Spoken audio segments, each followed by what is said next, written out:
Olá, meus amigos, alegria estar novamente com vocês. Estamos lendo Evolução em Dois Mundos e hoje vamos aprender sobre o corpo espiritual e religiões, responsabilidade e consciência.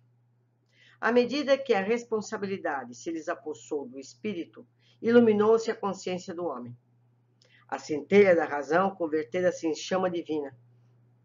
A inteligência humana entendeu a grandeza do universo e compreendeu a própria humildade, reconhecendo em suas entranhas a ideia inalienável de Deus. Conduzindo-se então de modo racional, experimentou profundas transformações. Percebe, nesse despertamento, que além das operações vulgares da nutrição e da reprodução, da vigília e do repouso, estímulos interiores inelutáveis, trabalhavam-lhe o âmago do ser, plasmando-lhe o caráter e o senso moral, em que a intuição se amplia segundo as aquisições de conhecimento, em que a afetividade se converte em amor, com capacidade de sacrifício, atingindo a renúncia completa. Até a época recuada do Paleolítico, interferiram as inteligências divinas para que se lhe estruturasse o veículo físico, dotando-a com preciosas reservas para o futuro imenso. Envolvendo-a na luz da responsabilidade, conferiram-lhe o dever de conservar e aprimorar o patrimônio recebido e, investindo-a na riqueza do pensamento contínuo, entregaram-lhe a obrigação de atender ao aperfeiçoamento de seu corpo espiritual. Aceitar-se-á razoavelmente que até semelhante fase os tremendos conflitos da natureza, em que se mesclavam a violência e a brutalidade, foram debitados à conta da evolução necessária para a discriminação de indivíduos, agrupamentos, espécies e raças. Atividade religiosa. Estabelecido, porém, o princípio de justiça e aflorando a mentação incessante, o homem começou a examinar em si mesmo o efeito das próprias ações, de modo a crescer conscientemente para a sua destinação de filho de Deus, herdeiro e colaborador da sua obra divina, espicaça-lhe então a curiosidade construtiva. Faminto de elucidações adequadas quanto ao próprio caminho, ergue as antenas mentais para as estrelas, recolhendo os valores do espírito que lhe consubstanciam o patrimônio de revelações do céu através dos tempos. Era necessário satisfazer ao acrisolamento do seu veículo sutil, na essência íntima, assegurando-lhe o transformismo anímico, revesti-lo de luminosidade e beleza e apurar-lhe os princípios para que, além do augusto círculo humano, pudesse retratar a glória dos planos superiores. Para isso, o pensamento reclamava orientação educativa, de modo a despojar-se da espessa sedimentação de animalidade que lhe presidia os impulsos. Exigia-se-lhe a depuração da atmosfera vital, imprescindível assimilação da influência divina. E a atividade religiosa nasceu por instinto mundial da higiene, Nasceu por Instituto Mundial da Higiene da Alma, traçando ao homem diretrizes à nutrição psíquica, de vez que pela própria perspiração exterioriza os produtos que elabora na usina mental, em forma de eflúvios eletromagnéticos, nos quais se lhe corporificam em movimento os reflexos dominantes, influenciando o ambiente, sendo por ele influenciado. A ciência médica, rica de experimentação e de lógica, surgiria para corresponder às necessidades do corpo físico, mas a tarefa religiosa viria ao encontro das civilizações, plena de inspiração e disciplina, patrocinando a orientação do corpo espiritual em seu necessário refinamento. Enxerto revitalizador. Nesse sentido, a espiritualidade sublime, amparando o homem, jamais lhe menosprezou a sede de consolo e esclarecimento. Quanto mais angustiosos se lhe esboçavam os problemas da dor, com a guerra íntima entre a razão e a animalidade, grande massa de espíritos ilustrados, mas decaídos de outro sistema cósmico, renasceu no tronco genealógico das tribos terrestres, qual enxerto revitalizador, embora isso representasse para eles amarga penitência expiatória. Constituiu-se, desse modo, a raça adâmica, instilando no homem renovadas noções de Deus e da vida. Para mais amplo esclarecimento do assunto, aconselhamos ao leitor breve consulta ao capítulo 3 do livro A Caminho da Luz, de autoria do Espírito Emmanuel, e recebido mediunicamente por Francisco Cândido Xavier. Isso é uma nota da editora. A gente sabe que a Terra recebeu espíritos de outros planetas, de outras constelações, não é verdade? Então eu vou ler novamente esse último parágrafo. Constituiu-se desse modo a raça adâmica, instalando no homem renovadas noções de Deus e da vida. Levantam-se organizações religiosas primordiais, povos nômados e agrupamentos escravizados ao solo por extremado gregarismo, adotaram as mais estranhas formas de fé, a se emoldurarem por barbárie natural, através de intercâmbio fragmentário com o plano extrafísico.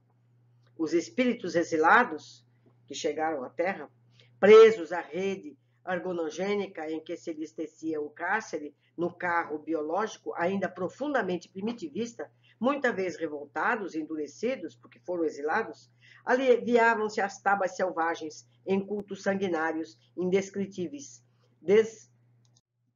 vairando-se nos mais aviltantes espetáculos de crueldade, em nome dos deuses com que fantasiavam as entidades inferiores do seu convívio doméstico. Aquelas religiões que precisavam de sacrifícios humanos, a gente vê lá entre os astecas do passado, não é? E outros tantos. Alguns deles, no entanto, movidos em compulsão, entraram em fervoroso arrependimento das culpas contraídas no mundo, aprimorando que os provinham, e não obstante os embaraços que se lhes antepunham aos sonhos de recuperação, começaram instintivamente a formar núcleos isolados para o cultivo de meditações superiores em sagrados tentames de elevação. Religião egipciana, ou egípcia. Depois de longos e porfiados milênios de luta espiritual, surgem no mundo, com grupos por eles organizados, a China pré-histórica, a Índia védica, o Egito, o Antigo Egito, e civilizações outras que se perderam no abismo das eras, nos quais a religião assume aspecto enobrecido, como ciência moral de aperfeiçoamento para a mais alta ascensão da mente humana à consciência cósmica.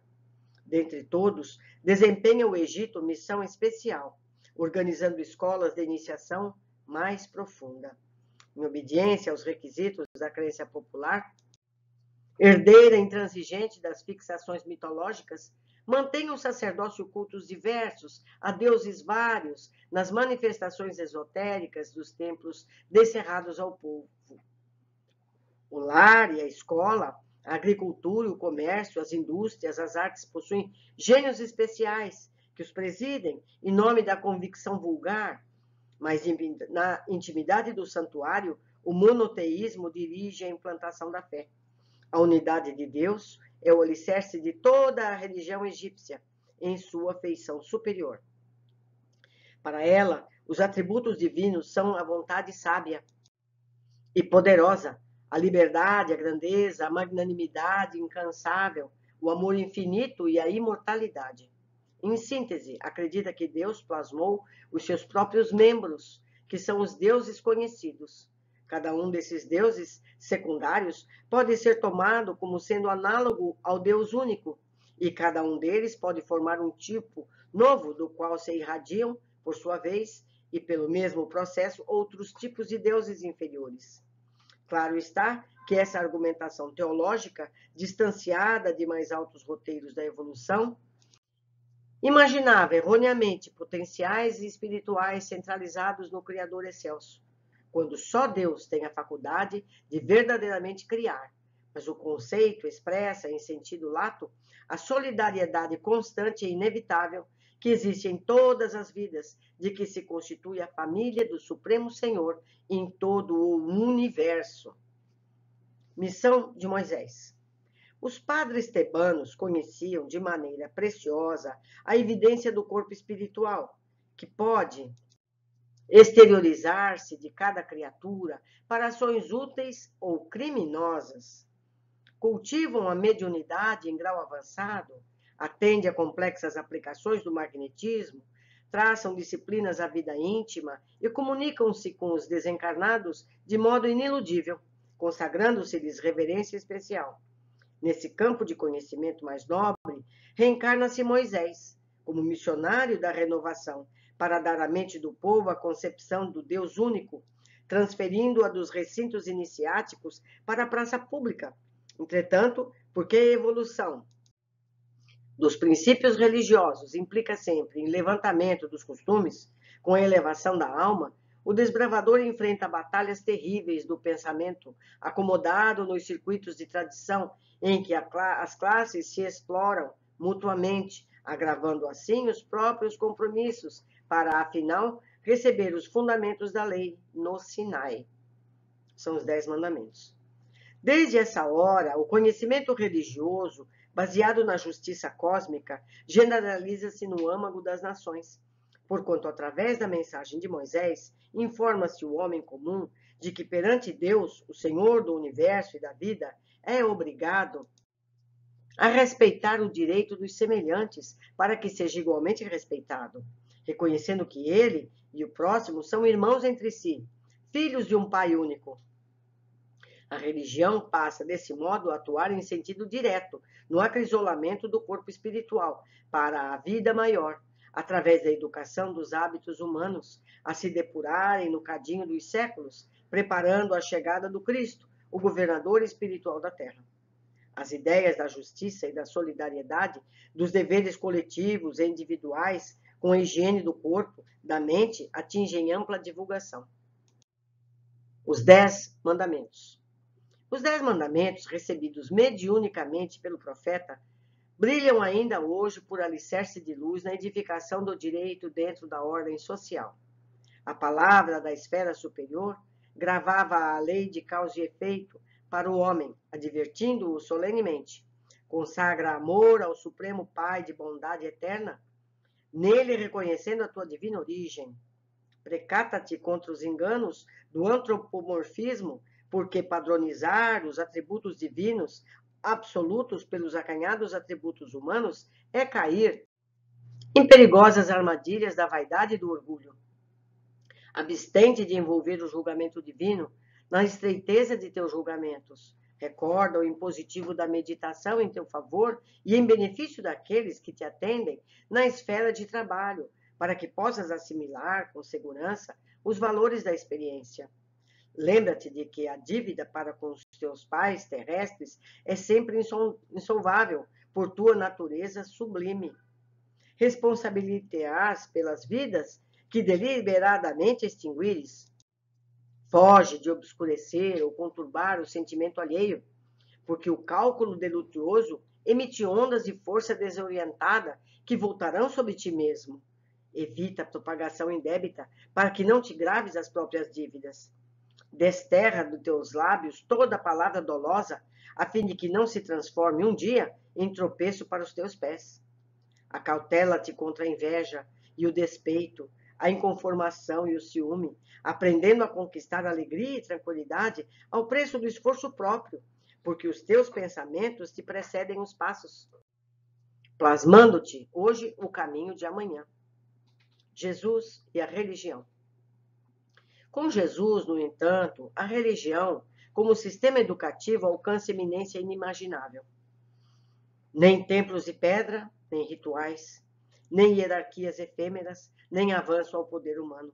O mestre desaferrolha as arcas do conhecimento enobrecido e distribui-lhe os tesouros. Dirige-se aos homens simples de coração, curvados para a gleba do sofrimento, e ergue-lhes a cabeça trêmula para o céu. Aproxima-se de quantos desconhecem a sublimidade dos próprios destinos. Assopra-lhes a verdade vazada em amor, para que o sol da esperança lhes renasça no ser. Abraça os deserdados e fala-lhes da providência infinita. Reúne em torno da sua glória, que a humildade escondia, os velhos e os doentes, os cansados e os tristes, os pobres, os oprimidos, as mães sofredoras, as crianças abandonadas e entrega-lhes as bem-aventuranças celestes. Ensina que a felicidade não pode nascer das posses efêmeras que se transferem de mão em mão, e sim da caridade, do entendimento, da modéstia e do trabalho, da tolerância e do perdão. Afirma-lhes que a casa de Deus está constituída por muitas moradas, nos mundos que enxameiam o firmamento, e que o homem deve nascer de novo para progredir na direção da sabedoria divina. Proclama que a morte não existe e que a criação é beleza, é segurança, alegria, é vitória em plena imortalidade. Pelas revelações com que vence a superstição e o crime, a violência e a perversidade, paga na cruz o imposto de extremo sacrifício aos preconceitos humanos, que lhe não perdoam a soberba, a soberana grandeza, mas reaparecendo redivivo para a mesma humanidade que o escarnecera e crucificara. Desvenda-lhe em novo cântico de humildade a excelsitude da vida eterna. Revivescência do cristianismo. Erige-se desde então o Evangelho em código de harmonia, inspirando o devotamento ao bem de todos, até o sacrifício voluntário, a fraternidade viva, o serviço infatigável aos semelhantes e o perdão sem limites.